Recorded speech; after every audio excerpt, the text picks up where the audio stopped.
লুবনা জাহান লিজা আপনি লিখেছেন, যে ব্যক্তি সরাসরি কাবাগর দেখবে তার জন্য হজ করা বাধ্যতামূলক। একথা কতটুকু সত্য? আমরা ওমরা পালন করতে গিয়েছিলাম, সেখানে একজন এই কথা বলেছেন। সম্পূর্ণ ভিত্তিহীন এবং মন গড়া কথা।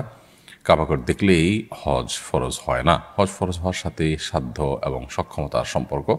কেউ যদি কাবাগর সরাসরি নাও দেখেন আর এদিকে তার মানে হজ করার মতো সামর্থ্য থাকে, তাহলে তারপর হজ করা ফরজ হয়ে যায়।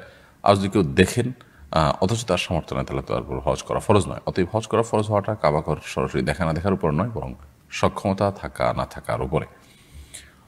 ফাতিমা রহমান লিখেছেন, বাচ্চা ডেলিভারির সময় ও পরে 40 দিন যে কাপড় মায়েরা পরিধান করেন, পরবর্তীতে সেই কাপড় ধুয়ে পরিধান করে কি নামাজ পড়া যাবে, নাকি সেই কাপড় ফেলে দিতে হবে? বাচ্চা ডেলিভারির সময় এবং পরবর্তীতে 40 দিন কাপড় থাকে, সেই কাপড়গুলো যদি নাপাক থাকে, রক্ত থাকে, সেগুলো ধুয়ে তো অবশ্যই তারা পবিত্র করে পড়তে পারবেন। এই কাপড় ফেলে দেওয়ার কোনো কারণ নেই। যদি সেগুলো পরিচ্ছন্ন করে পড়ার সুযোগ থাকে, অবশ্যই তারা পড়তে পারবেন। এমনি আলবাব হোসেন আপনি লিখেছেন, নাসুন্না ফাউন্ডেশনে দেখা দেখি কোনো পেজ থেকে ইসলামিক কুইজের আয়োজন করা হচ্ছে, তবে ফাউন্ডেশনের সঙ্গে অন্যদের পার্থক্য হলো তারা রেজিস্ট্রেশন ফি নেন। সবার কাছ থেকে ফি নিয়ে নির্দিষ্ট কয়েকজনকে পুরস্কার দেওয়া শরীয়তসম্মত কিনা? দেখুন, আমরা সিরাত পাঠ প্রতিযোগিতা যখন ঘোষণা দিয়েছিলাম, তখন এই বিষয়টিকে আমরা পরিষ্কার করার চেষ্টা করেছি। এরকমটি করার কোনো সুযোগ নেই এবং এটা জায়েজ নয়। কারণ আপনি যখন সবার কাছ থেকে ফি নেবেন, এরপর সামান্য কিছু মানুষকে বা সীমিত কিছু মানুষকে আপনি পুরস্কার দিবেন, তো ব্যাপারটা কিছুটা জুয়ার সাথে মিলে যায়। এছাড়াও আরও কিছু শরিয়ার লঙ্ঘনের কারণে, আরও কিছু পয়েন্টের কারণে এটি নাজায়েজ। এভাবে ফি নিয়ে রেজিস্ট্রেশন করে তারপর আপনি সীমিত কিছু মানুষকে পুরস্কার দিলেন, সেটি জায়েজ নয়।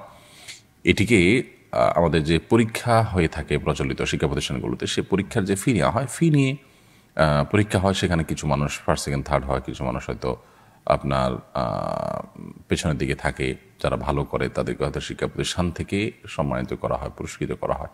ওইটার সাথে এটাকে মেলাবার কোনো সুযোগ নেই।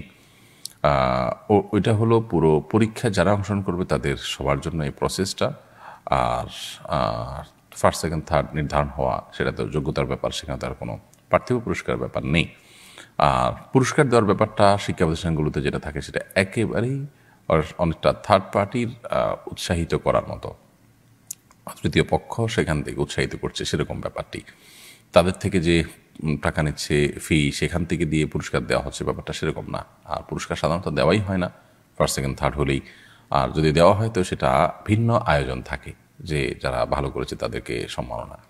এখানে ওই ফি টাকা নিয়ে পুরস্কার দেওয়া হয়, ব্যাপারটা সেরকম না। এবং আরও নানাবিধ কারণে দুটোর ভিতরে পার্থক্য রয়েছে, যার কারণে কম্পিটিশন অ্যারেঞ্জ করে সেখানে রেজিস্ট্রেশন ফি নিয়ে কম্পিটিশন অ্যারেঞ্জ করা এবং কিছু মানুষকে পুরস্কার দেওয়ার, বাকিদেরকে না দেওয়া, এটা জায়েজ নয়।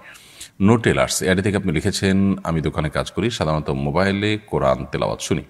যখন কোনো কাস্টমার আসে তখন তেলাওয়াত অফ করে কথা বলি, কাস্টমার চলে গেলে আবার চালু করি। দুনিয়াবি কাজের জন্য তেলাওয়াত বন্ধ করা জায়েজ হবে কিনা?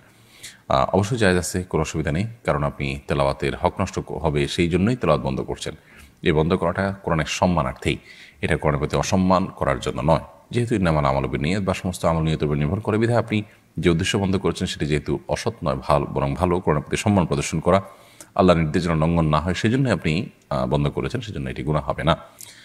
সঞ্জিদা কণা আপনি লিখেছেন, আমার মেয়ের আকিকা করানোর জন্য কোনো এতিমখানায় খাসি দিয়ে দিলে কি আকিকা আদায় হবে? মেয়ের আকিকা হোক, ছেলের আকিকা হোক, আকিকার গোশত কোরবানির গোশতের মতো নিজেরা খেতে পারেন, আত্মীয়স্বজনকে খাওয়াতে পারেন, গরিব দুঃখী দিতে পারেন। আপনি যদি পুরো আকিকার পশুটি এতিমখানা বা মাদ্রাসা বা কোনো গরিব মানুষকে দিয়ে দেন এবং বলে দেন তুমি আমার তরফ থেকে আকিকা করে নিও, তাহলে সে যদি আপনার বাচ্চার তরফ থেকে আকিকা হিসাবে এটাকে জবে করে নিজেরা খেয়ে নেয়, আকিকা আদায় হয়ে যাবে। তবে এমনটি করা আমরা অনেকে মনে করি জরুরি বা বিশেষভাবে এটা করাটা বোধ হয় কাঙ্ক্ষিত। এই ক্ষেত্রে ব্যাপারটা সেরকম না। এটা একান্ত আপনার ইচ্ছার উপর নির্ভর করে যে আমার পুরো আকিকার গোশত আমি এতিমদের খাওয়াতে চাই, এটা আপনার ব্যাপার। কিন্তু আকিকার গোশত নিজেরা খাওয়া, অন্যদেরকে খাওয়ানো কোরবানির গোশতের মতো, এটা সম্পূর্ণভাবে জায়েজ। অতএব আপনি কিছু খেলেন, কিছু তাদেরকে দান করলেন, সেটা হতে পারে।